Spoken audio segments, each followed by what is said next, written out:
नमस्कार मैत्रिणींनो, यस कलाकृती 21 मध्ये तुमचं स्वागत आहे। मैत्रिणींनो, आज आपण नथ फॅब्रिक पेंटिंग पाहणार आहोत। त्यासाठी मी इथे सुरुवातीला नथाचं ड्रॉइंग करून घेतलं। तुम्ही मोबाईलवरून ट्रेस पण करू शकता। त्यानंतर मी बेसला व्हाईट कलर देऊन घेतला आहे। पातळ थर द्यायचा आपल्याला पांढऱ्या कलरचा।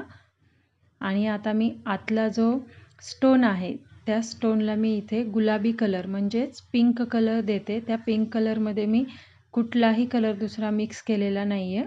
आपला जो बॉटलमधला डायरेक्ट घ्यायचा आहे आपल्याला पिंक कलर, आणि तो पिंक कलर आतमध्ये देऊन घ्यायचा आहे।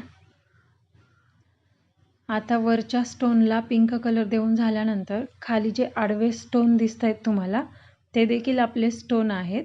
आता त्या स्टोनला देखील एका ठिकाणी मी पिंक कलर आणि एका ठिकाणी आपण ग्रीन कलर द्यायचा आहे। आता या स्टोनचे जे कलर आहेत ते तुम्ही बदलू शकता। म्हणजे तुम्हाला जर रेड कलर द्यायचा आहे किंवा तुम्ही येलो कलर जो आवडेल तो देऊ शकता। आता यानंतर आपल्याला जे सर्कलमध्ये मोती दिसत आहेत त्या मोत्यांना कलर द्यायचा आहे। मोत्यांना कलर देण्यासाठी मी इथे आपला जो पिवळा कलर असतो बॉटलमधला, किंवा तुम्ही त्याला येलो कलर म्हणता, त्या येलो कलरमध्ये मी पांढरा कलर थोडासा मिक्स केला आहे।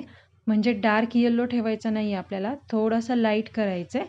आणि तो लाईट कलर आता आपल्याला या प्रत्येक सर्कल टाईप जे दिसते ते मोती आहेत आणि त्या मोत्यांवरती देऊन घ्यायचा आहे। जास्त जाड थर द्यायचा नाही आपल्याला, एकदा ब्रश फिरवून घ्यायचा, व्यवस्थित सर्कलमध्ये तो कलर देऊन घ्यायचा आहे।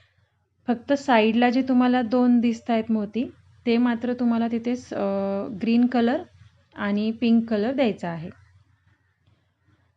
तिथे देखील आपण आता ग्रीन कलर आणि पिंक कलर देऊन घेतोय।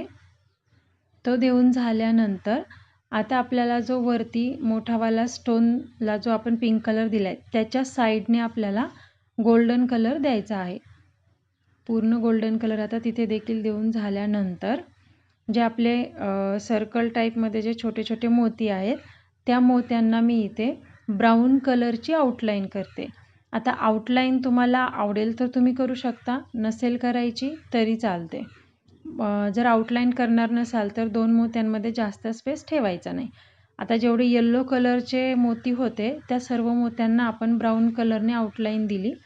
आणि आता खाली जे स्टोन आहे पिंक कलर, ग्रीन कलर, त्यानंतर जे मोती आहेत पिंक आणि ग्रीनवाले, त्यांना आपण इथे ब्लॅक कलरची आउटलाईन देऊ शकतो।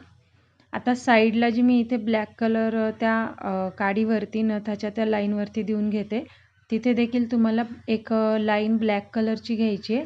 आणि आतल्या साईडने तिथे आपण जो मोत्यांना येलो कलर दिला होता तोच येलो कलरची लाईन आपल्याला तिथे द्यायची। तिथे देखील तुम्ही गोल्डन कलरची लाईन देऊ शकता, किंवा जर तुमच्याकडे 3D आउटलाइनर असेल तर 3D आउटलाइनरची लाईन देखील तुम्ही तिथे देऊ शकता। त्यानंतर मी स्टोनच्या बाजूला जे मोती आहेत त्या मोत्यांवरती छोटा छोटा गोल्डन कलरचा डॉट देते। तिथे तुम्ही येलो कलरचा देखील यूज करू शकता, जेणेकरून आपली नथ आणखीन छान दिसेल।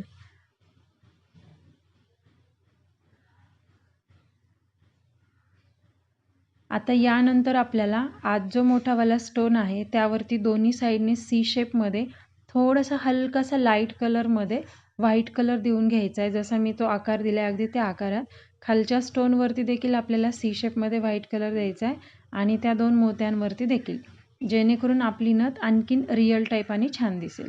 अशा पद्धतीत आपली ही नथ पेंट झालेली आहे। व्हिडिओ आवडल्यास लाईक, शेअर आणि सबस्क्राईब करायला विसरू नका। धन्यवाद।